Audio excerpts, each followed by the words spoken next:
menciona a Satanás. No, perdón, 2 Corintios 4:4.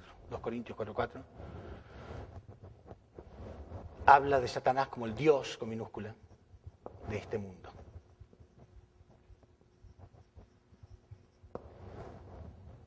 Es el Dios de este mundo, lo dice la Biblia. Pero no solamente en cualquier parte de la Biblia, el mismo Jesús, en Juan 8:44, habló claramente de esto y dijo que nosotros somos hijos del demonio. Ustedes son hijos del demonio y por eso actúan como actúan. Él es el padre de la mentira porque no hay verdad en él. Se los voy a leer.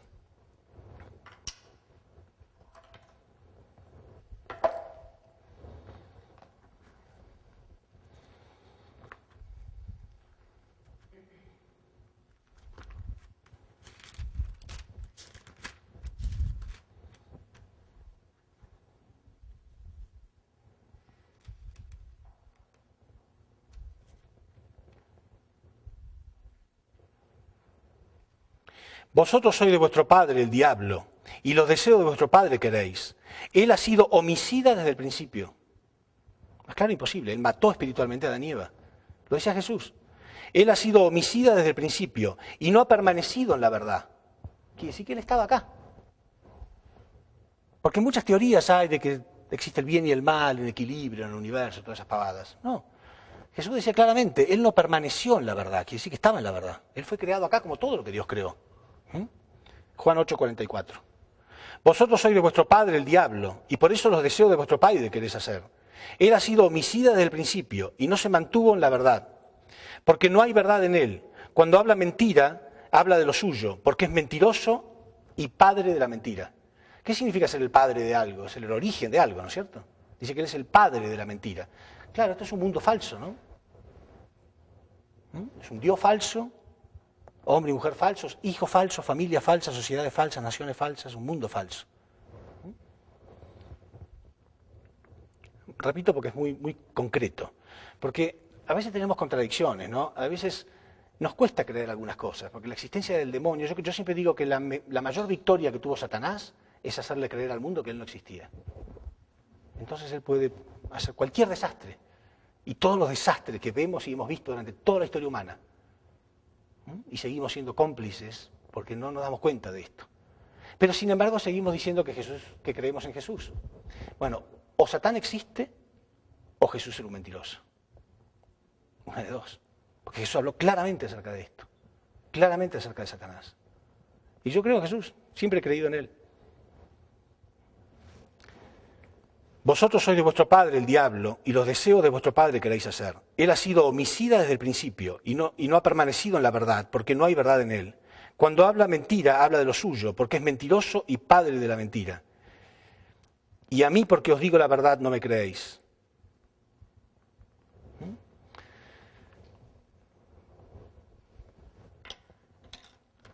Entonces él se ha convertido en el Dios falso de un mundo falso, y así ellos tuvieron hijos falsos, familias falsas, sociedades falsas, naciones falsas, un mundo falso, y esto es el infierno.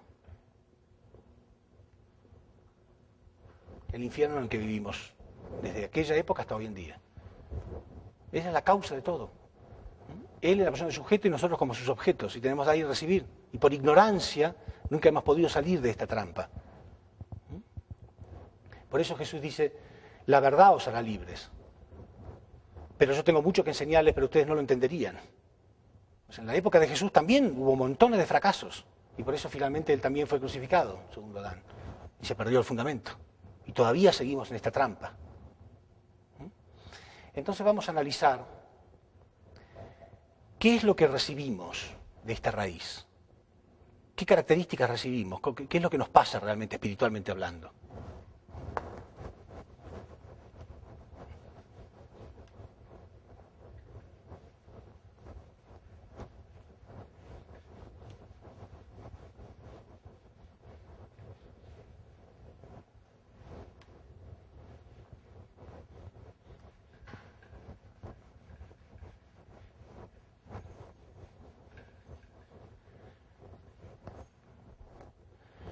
En realidad,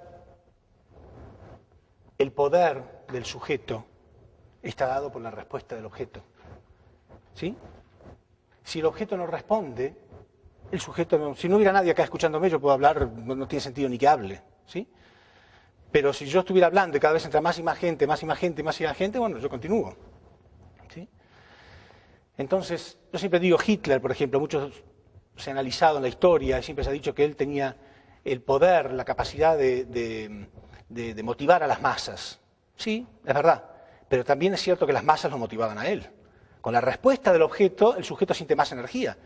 Entonces él probaba en decir cualquier estupidez y cualquier mentira, como que los judíos eran los culpables del mal de Alemania, y era una pavada. Si alguien se hubiera levantado y dice, pero eso es una pavada, a lo mejor no lo hubiera dicho nunca más, le hubiera dado vergüenza a lo mejor. Pero alguien aplaudió, entonces él lo dijo de nuevo, y después más y más, y él seguía, y él seguía todo lo que le permitían. Y le hemos permitido destruir gran parte del mundo. Pero no, ojalá hubiera existido un solo Hitler en la historia nada más. Porque siempre que ponemos un ejemplo del mal, le ponemos a Hitler nada más. Hoy en día hay miles en cualquier lado. Lo que pasa es que no tienen poder, gracias a Dios. Por alguna razón nadie les hace mucho caso. Porque si fuera por ellos, continuarían. Sí, hay maldad en todos lados. Y eso es lo que pasa exactamente con Satán. Nosotros por ignorancia espiritualmente respondemos, seguimos respondiendo. Entonces yo siempre digo, a Satán no le importa lo que nosotros decimos con la boca. Son sonidos físicos, son sonidos materiales. Yo con la boca puedo decir, no, yo me voy a apartar de Satanás, Cristo es mi Salvador, bla, bla, bla, bla, bla, bla, pero después mi corazón sigue siendo lleno de resentimiento y sigo pecando. ¿Entienden? Entonces él sigue espiritualmente en dar y recibir con uno. No es lo que diga la boca lo que importa, sino qué actitud interna yo tengo, invisible. ¿Cuánto yo deseo realmente apartarme del mal? Eso es lo que cuenta de verdad. Entonces, vamos a ver las características de la naturaleza caída.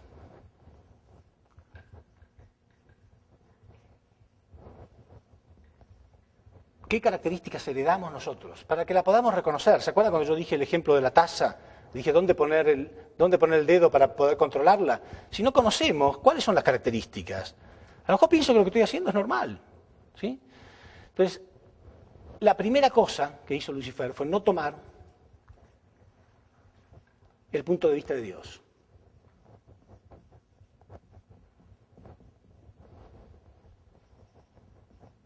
No tomar el punto de vista de Dios. Si él hubiera entendido el punto de vista universal de Dios, él no se habría apartado, no habría hecho semejante cosa. Porque él sabría que tenía un lugar importante dentro de ese plan universal. Pero él no pensó en esto, pensó en su propio punto de vista. Quiere decir que él, en vez de girar alrededor de la voluntad de Dios, empezó a girar alrededor de su propia voluntad. Quiere decir que este es el origen del egocentrismo. Ego significa yo, ¿no?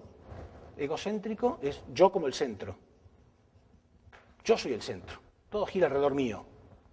¿No es el mal de este mundo el egoísmo? ¿No es el mal de este mundo? En realidad, en el mundo hay suficientes cosas para todos. Pero en el egocentrismo uno ve al prójimo como una competencia, como el que le quiere sacar las cosas. Entonces uno acumula y ve al prójimo como un enemigo. Y así están las guerras y los conflictos en la humanidad en todos lados. Es por culpa del egocentrismo.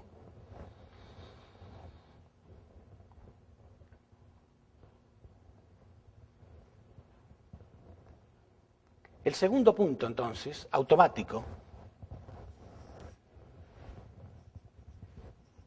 es el abandono de la posición.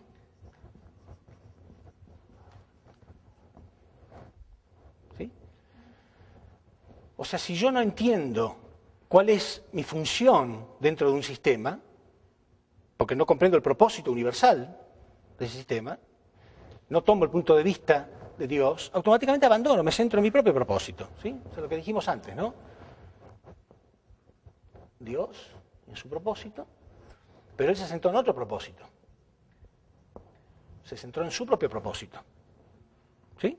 Se puso como sujeto de su propio propósito. Quiere decir que abandonó su posición. El abandono de la posición es el origen de la arrogancia.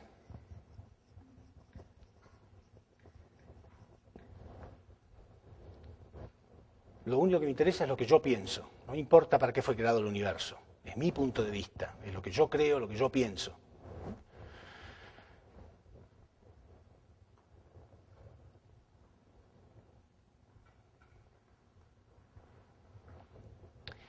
Pero también es el origen para nosotros de la pérdida de la identidad. Porque nosotros fuimos creados como hijos de Dios. Y Lucifer también fue creado como un sirviente del plan de Dios, no como un Dios maligno y falso. Entonces perdemos nuestra identidad. Cuando no nos conectamos con la razón por la cual fuimos creados, abandonamos nuestra posición, somos arrogantes y automáticamente perdemos nuestra identidad.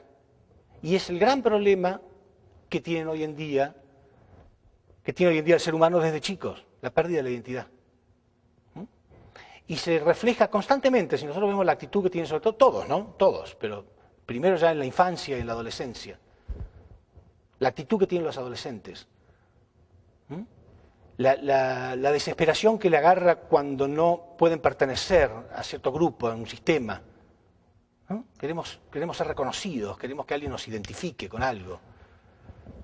Y si para mostrar que pertenezco a un sistema o a un grupo tengo que fumar para hacerme el hombrecito, fumamos. Y así empiezan la mayoría de las personas que fuman. Le preguntamos, ¿cómo empezaste? Siempre van a decir, porque empecé a hacerme el hombrecito, empecé a hacerme el grandecito cuando era adolescente. Porque a ningún chico, a ninguno solo le gusta la primera vez que prueba, ¿verdad o no? De poner cigarrillos es un asco. Entonces, ¿por qué continúa si es un asco? Porque quiere aparentar. Es la pérdida de la identidad. Es grave, es un drama que tienen hoy en día. Tenemos todos, pero mucho más los adolescentes que empiezan con eso y después aprenden a disimularlo un poco o adoptan alguna careta, adoptan una máscara que la llevan el resto de sus vidas. La mayoría de las personas. Y aprenden a forjarse una identidad falsa a través de un carro último modelo o a través de una actitud determinada, a través de algún título, a través de cosas que les van diciendo a los demás, mira que yo soy doctor, mira que soy tal cosa, mira que tengo esto, que tengo lo otro. Son caretas para poder cubrir de algún modo esa pérdida de la identidad. Pero en el fondo hay un profundo sufrimiento, un vacío. El tercer punto es la inversión de dominio. Sí, es automático, ¿no? Primero no toma el punto de vista de Dios. Entonces, si no es el punto de vista de Dios, ¿cuál es? Sí, el mío. Me centro en otro propósito. ¿Sí? Es automático. No tomo el punto de vista de Dios, tengo que abandonar mi posición. Abandono mi posición, pero tengo que... Ahora me pongo en la posición de sujeto de mi plan. Necesito un objeto acá. ¿Sí? Necesito a alguien que se ponga en la posición de objeto para que se centre en este propósito. Quiere decir que estoy invirtiendo el dominio. Estoy invirtiendo el dominio.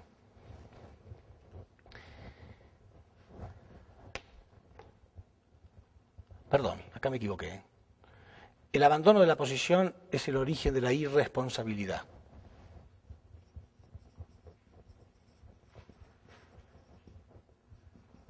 Ya no cumplo por aquello por lo cual fui creado. Es el origen de la irresponsabilidad. Y la inversión de dominio, porque ya invierto dominio, es el origen de la arrogancia.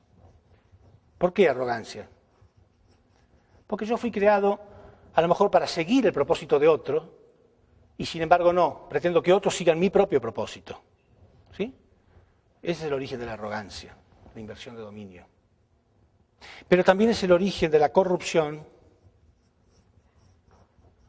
individual. ¿Por qué?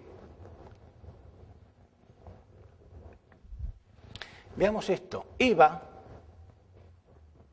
que estaba en esta posición, hizo una doble inversión de dominio. En realidad, ella hizo una doble inversión de dominio, porque ella podría haberse relacionado con Lucifer, pero en la posición de sujeto, ¿sí? Transmitiendo el propósito de Dios. Y no lo hizo. ¿Sí? Quiere decir que acá ella tendría que haber sido objeto de la voluntad de Dios. Con humildad preguntarle a Dios, ¿qué hago? ¿Me está pasando esto, aquello, lo otro? Quiere decir que donde tuvo que ser sujeto, fue objeto de Lucifer. Y donde tuvo que ser sujeto, ella tenía que haber sido sujeto sobre Lucifer, se puso como objeto. Y donde tuvo que ser objeto de Dios, se puso como sujeto. Porque no hizo caso a lo que Dios quería. Y muchas veces nos ocurre eso. Es una doble inversión de dominio. Muchas veces nos ocurre eso. Cuando estamos frente a una persona que nos puede guiar, empezamos a multiplicar el mal, a quejarnos, a discutirle, ¿sí? Nos ponemos como sujetos, muchas veces pasa inclusive en nuestro movimiento, ¿no? Personas nuevas que no tienen entendimiento de esto. Cuando tienen que ser humildes, empiezan a discutirle todo al que sabe más. Pero después se van afuera, donde el mundo no entiende nada de nada, y se callan la boca, y son objetos. ¿Sí? Eso es falsa humildad. Cuando uno tiene algo que enseñar, callarse la boca y hacerse el tímido, hacerse el humilde, es una falsa humildad. ¿Por qué ponerme como objeto de gente que me va a transmitir solamente cosas malas? ¿Por qué no puedo ponerme firme frente a mis creencias? Tener carácter y decir, no, en esto yo creo porque es bueno. Y no aflojar con esas cosas. No, ahí somos humildes. Pero después cuando tenemos a alguien que me pueda enseñar algo, ahí discutimos todo. Entonces somos sujetos cuando tenemos que ser objetos, somos objetos cuando tenemos que ser sujetos. Es exactamente lo que hizo Eva. Es exactamente lo que hizo Eva. Una doble inversión de dominio. Por eso digo que es el principio de la corrupción individual. Ella se corrompió individualmente primero. Y entonces se puso en esta posición. Es todo automático, ¿eh? Una vez que aparece el primer punto, no tomo el punto de vista de Dios, automáticamente tengo que abandonar mi posición. Cuando abandono mi posición, me pongo en la posición de sujeto y empiezo a querer que otros se unan a mi propósito. Entonces el último punto es la multiplicación del mal. La multiplicación del mal, que es el origen de la corrupción colectiva. ¿Sí? O sea, Eva ya entonces necesitaba arrastrar a otros también, ya arrastró a Adán. ¿Sí? Adán y Eva se entrevistaron a Satán. Y después ellos terminaron transmitiendo esto a sus hijos. Y sus hijos a nosotros, familias falsas, sociedades falsas, naciones falsas, un mundo falso. O sea, ya es el origen de la corrupción colectiva. Pero todo comienza ¿cómo? No tomando el punto de vista de Dios. Entonces, ¿cómo se resuelve todo? Tomando el punto de vista de Dios. Por eso Jesús decía, la verdad os hará libres. ¿La verdad qué es? Es el entendimiento de cuál es el punto de vista de Dios. ¿Para qué fuimos creados? ¿Cuáles son sus leyes y sus principios? Aunque esté acostumbrado a vivir acá, tengo que hacer un pequeño sacrificio de cortar con esto y acostumbrarme a vivir más dentro de los principios de Dios. Después se vuelve natural, se vuelve una cosa, al contrario, uno ya no quiere volver más a lo de antes. Pero todo esto trae sufrimiento a la humanidad entera. Todo esto es lo que está pasando hoy en día, corrupción colectiva de todo tipo. No es solamente corrupción económica, ¿no? Por la plata y corrupción que vemos en la política, por supuesto, y todo eso. Pero es corrupción en todos lados, en el individuo, en las familias, en las sociedades, en las naciones, en el mundo, en la sociedad entera. La sociedad entera está en una corrupción enfermiza. ¿Cuál es el primer punto para resolver eso? Tomar el punto de vista de Dios. ¿Qué estamos tratando de hacer nosotros? ¿Cuál es el propósito del movimiento de unificación? Transmitir más y más cuál es el punto de vista de Dios, del modo más lógico posible. Nunca paramos de leer libros para recopilar más y más cosas que puedan inspirar a los demás, como pruebas, lo que dijo tal filósofo, lo que dijo tal sabio, lo que dijo esto, lo que dice la Biblia, lo que dijo tal profeta, tal santo. Constantemente para que la gente más y más empiece a vislumbrar la luz. ¿Cuál es el punto de vista de Dios? Si yo niego mi punto de vista egocéntrico y torpe y corrupto y me centro en un propósito universal, dejo el egocentrismo, dejo de ser yo como el centro. ¿Sí? Automáticamente recupero mi posición, me siento útil, y entonces con eso recupero mi identidad, Ya sé quién soy un hijo de Dios, igual que todos, soy un individuo creado a imagen y semejanza de Dios, tengo una esencia divina, la quiero desarrollar, sé que tengo una vida eterna, es mi responsabilidad, yo quiero hacerlo. ¿Sí?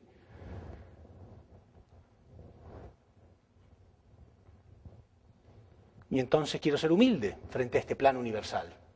Cuando yo entiendo el plan universal, yo soy humilde frente a él, soy humilde frente a la verdad. Pero no soy humilde frente a la mentira, no soy humilde frente a la corrupción. Ahí soy fuerte, y si tengo que gritar, grito. Y si me tengo que pelear con alguien que me quiere corromper, me peleo. Pero hay gente que es al revés, es humilde afuera, porque le da vergüenza decir que pertenece a una religión, le da vergüenza decir que va a misa, a la iglesia o lo que fuere. Ahí son humildes. Eso es una falsa humildad. Humilde tiene que ser frente a Dios, donde está aprendiendo cosas. Bueno,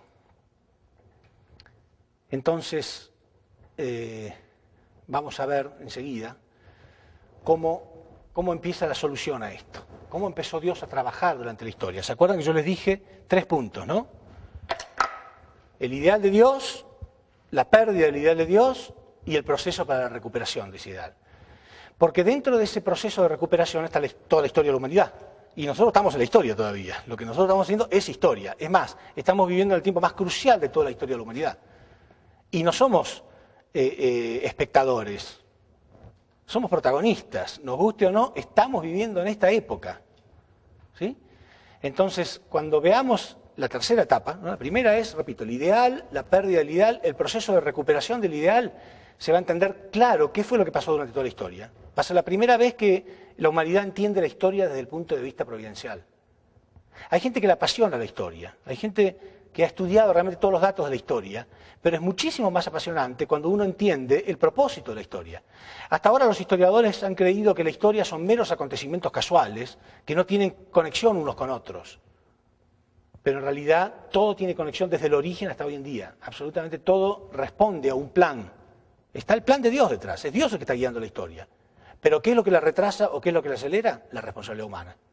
Y lo vamos a ver, prometo demostrarlo con tanta claridad que no van a quedar ninguna duda de que realmente cada vez que el hombre cumple hay progresos. Y como ya cumplió hasta ciertos puntos, hasta hoy en día, entonces de pronto, ¡boom!, ocurren cosas mágicas o milagrosas, como los avances tecnológicos, ¿sí?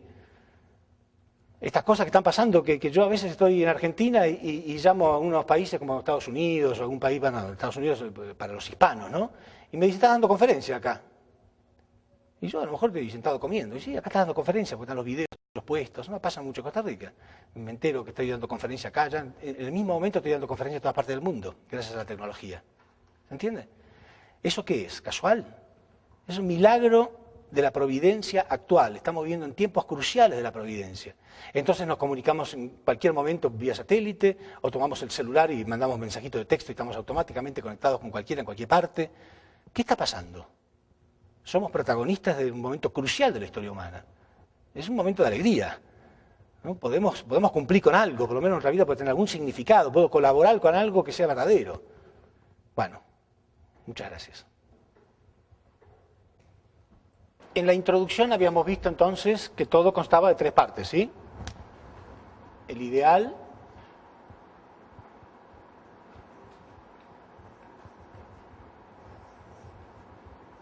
la pérdida del ideal o la caída,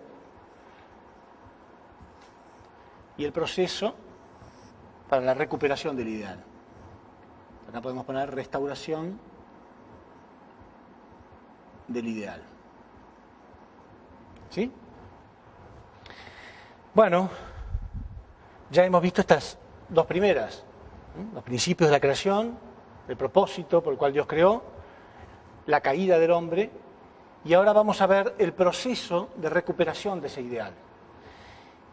Y, como dije antes, el ideal es exactamente el mismo, no es otro ideal, es exactamente el mismo ideal que se va a llevar a cabo tarde o temprano.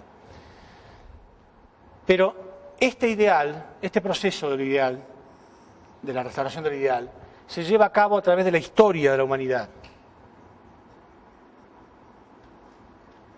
Lo que quiero decir es que estudiando la historia desde el punto de vista providencial, vamos a entender por primera vez que la historia no son meros acontecimientos casuales que ocurrieron porque sí, sino que todo seguía a una fórmula, a un patrón.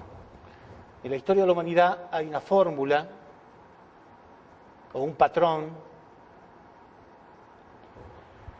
que Dios ha establecido. Por eso, a esa fórmula y a ese patrón se lo llama principios para la restauración o principios para la recreación. Dios creó el universo con principios, ¿no? Cuando el hombre cayó, Dios tuvo que crear principios para la restauración. Si el hombre no hubiera caído, no harían falta estos principios que voy a explicar ahora, pero debido a la caída, Dios establece ciertos principios. Pero estos principios no son principios caprichosos, no es cualquier cosa. ¿Qué son entonces? En realidad, cuando un objeto cae, ¿sí? Si un objeto pasa de una posición superior a una posición inferior, para recuperarla y ponerla en la posición original, tiene que recorrer el mismo camino en proceso inverso, ¿verdad? Entonces se establece un camino, se establece un patrón, que es recorrer exactamente lo mismo, pero en proceso inverso. Esta fórmula, este patrón que Dios ha establecido en la historia, van a ver ustedes que está totalmente en concordancia con la caída del hombre, pero en proceso inverso. O sea, el hombre va a tener que establecer condiciones que son cosas que Adán y Eva tendrían que haber hecho y no hicieron, y cosas que Adán y Eva no tendrían que haber hecho y sí hicieron. ¿Sí? Bueno, entonces vamos a ver primero esa fórmula, ese patrón. ¿Cómo podemos entender realmente eso? Primero recordemos, Adán y Eva tendrían que haber pasado por las tres etapas: etapa de formación, etapa de crecimiento y etapa de perfeccionamiento, dijimos, ¿no es cierto? Adán y Eva crecieron hasta esta etapa, ¿sí? La etapa número 1 y la etapa número 2. Pero nunca alcanzaron la etapa número 3 y acá se produjo la caída. Pero primero se produjo la caída de Eva. Eva entonces representaba la humanidad caída.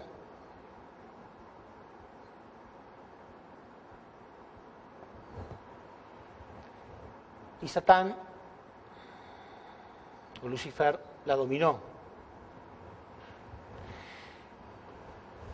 ¿Qué tendría que haber hecho Eva después de su caída? Tendría que haberse arrepentido, tendría que haber confesado.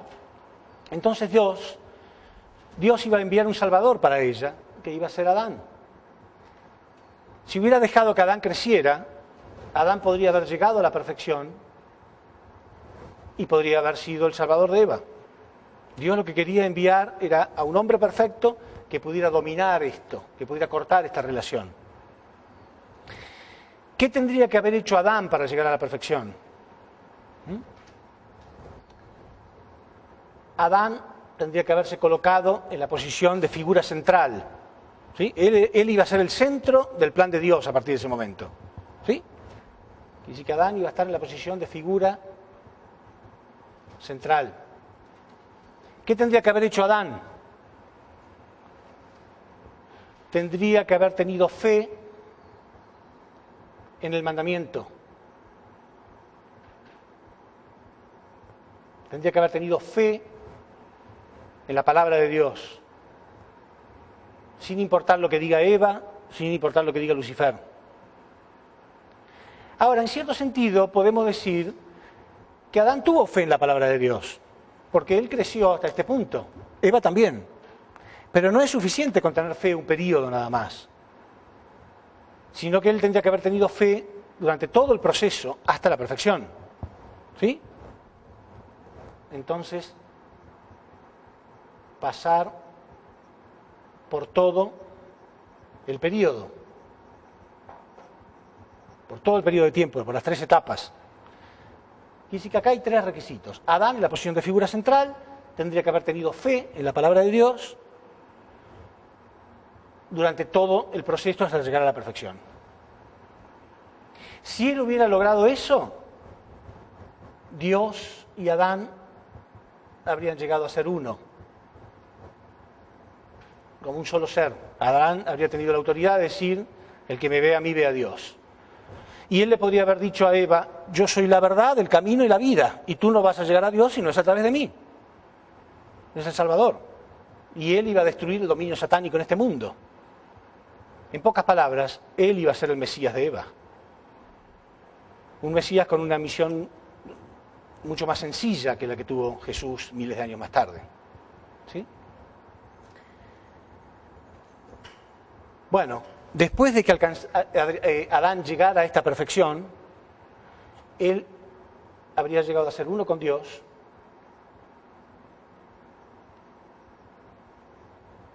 como digo acá, y Lucifer tendría que haber reconocido a esto como su Dios y llegar a Dios solamente a través de Adán, no en forma directa. ¿Sí? Bueno, cuando Adán cayó igual, Dios siguió con este patrón en la historia. Para que venga el segundo Adán es el mismo proceso. A este primer punto se lo llama fundamento de fe.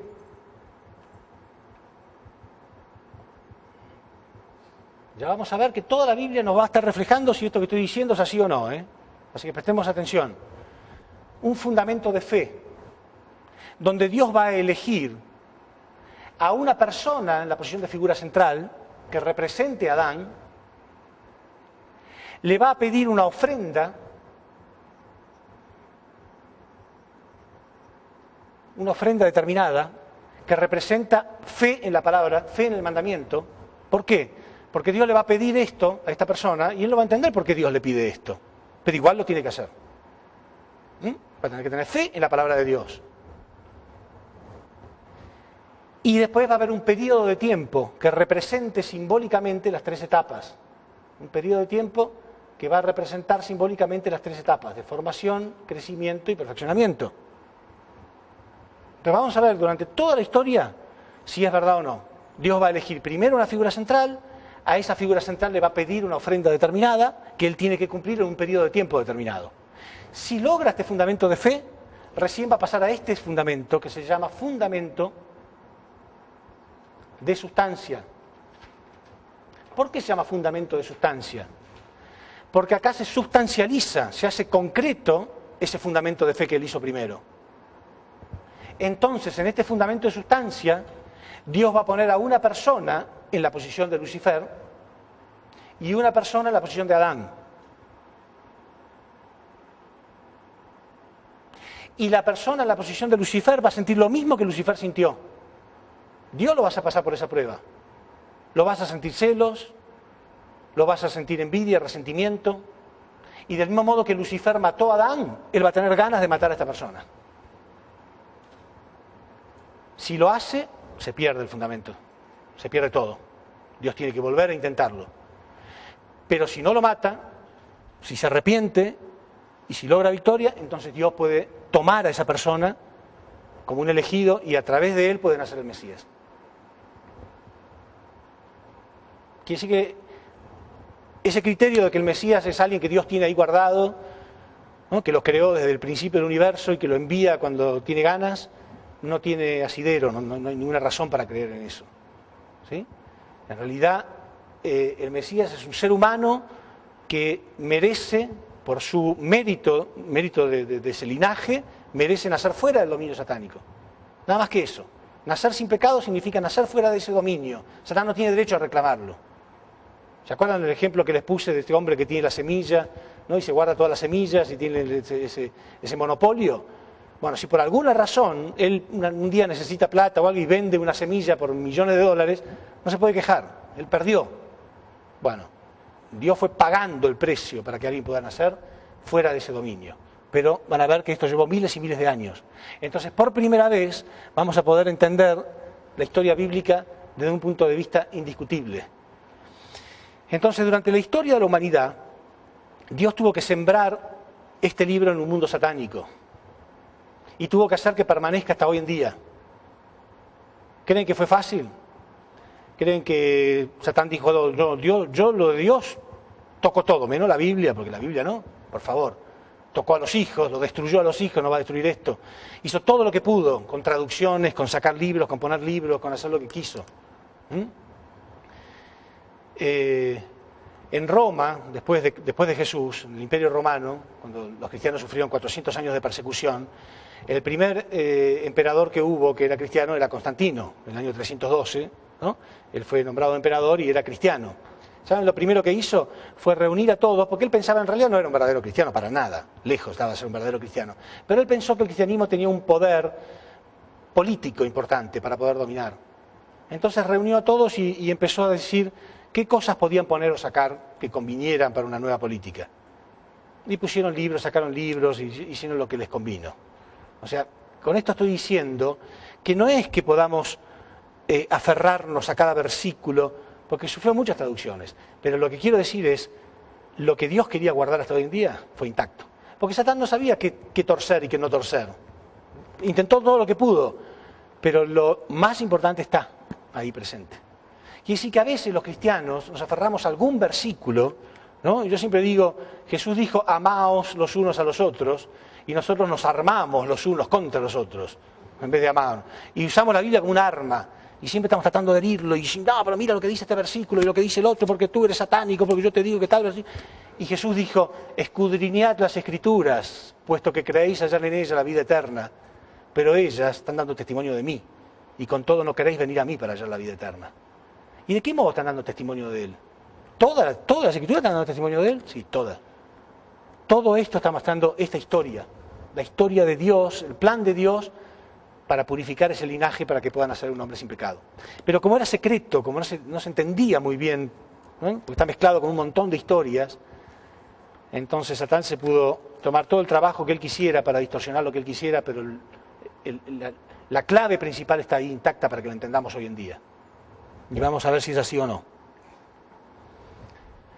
Entonces, después de la caída de Adán y Eva, Dios establece un fundamento de fe y un fundamento de sustancia.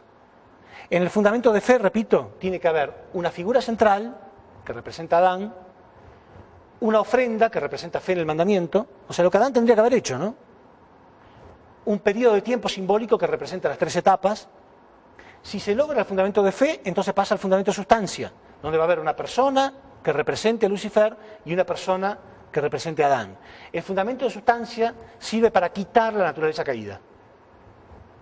¿Cómo hacemos para sacar la naturaleza caída de encima? ¿Cómo hacemos para quitar la naturaleza caída de encima? Con el fundamento de sustancia. ¿Parece fácil? Los que han estado en el movimiento y han intentado saben que es realmente difícil. ¿Por qué? Porque todos tenemos que pasar por esta situación. Porque todos heredamos las cosas de Lucifer. Entonces nos ponen a alguien que para nosotros es la verdad, el camino y la vida. Yo tengo que unirme. ¿Sí? Claro, después vino el verdadero, que era Jesús. Yo soy la verdad, el camino y la vida. Entonces decimos, sí, yo lo puedo hacer a eso. Me ponen a alguien como Jesús y yo me le uno. Así que vivo. Yo también me le uno. Pero el que me van a poner ahí va a ser un idiota. A lo mejor. Seguramente no. Pero yo lo voy a ver como si fuera un idiota. Y la tendencia de esta persona es siempre ver a este como un arrogante. Lo sea o no lo sea, de siempre van a sentir... Porque yo me imagino que Lucifer estaba empezando a sentir celos, ¿no? Y ahí estaba Adán, chocho feliz de la vida, cazando mariposas, contento, él era el hijo de Dios, iba a heredar todo. Entonces para Lucifer era como muy arrogante. Dice, pensar que yo estuve antes que él acá. ¿Nos pasa o no? A veces nos ponen a alguien menor, ¿no? A quien tenemos que obedecer. Dice, pero yo estuve antes que él. Sí, él estuvo mucho antes que él. Mucho antes, acompañando la creación, y ahora tenía que... Y él a lo mejor era medio insensible, a lo mejor no se daba cuenta, a lo mejor no se dio cuenta de las cosas que estaba pasando de él. No era muy maduro. Entonces lo mató. Finalmente lo mató. Y ahí se produjo todo el desastre. Entonces en la historia, esta gente tiene que pasar por lo mismo. Por eso el fundamento de sustancia sirve para quitar la naturaleza caída. Pero no es fácil. Yo siempre digo que la naturaleza caída es como un monstruito que llevamos adentro. Es un monstruo, en serio, es un monstruo.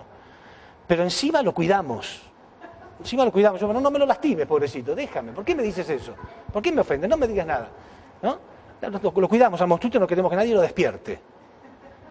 En realidad deberíamos querer que se despierte y que asome la cabeza para cortársela. ¿No? Pero como está tan arraigado, nos duele. Y sentimos que si alguien me mata a ese monstruito, me está matando a mí. No, nadie te va a matar. Lo único que va a morir va a ser tu naturaleza caída. Por eso Jesús decía, el que esté dispuesto a morir, se va a salvar. Debemos estar dispuestos a morir.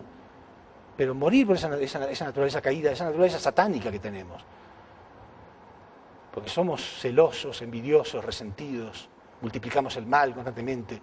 Si no queremos a alguien, lo primero que hacemos es trazamos un plan para que nadie lo quiera, para multiplicar el mal que nadie lo quiere tampoco. Somos así. Bueno, entonces vamos a ver, de nuevo yo les voy a escribir esto y vamos a ver si realmente la historia bíblica responde a eso o no. Paso a paso.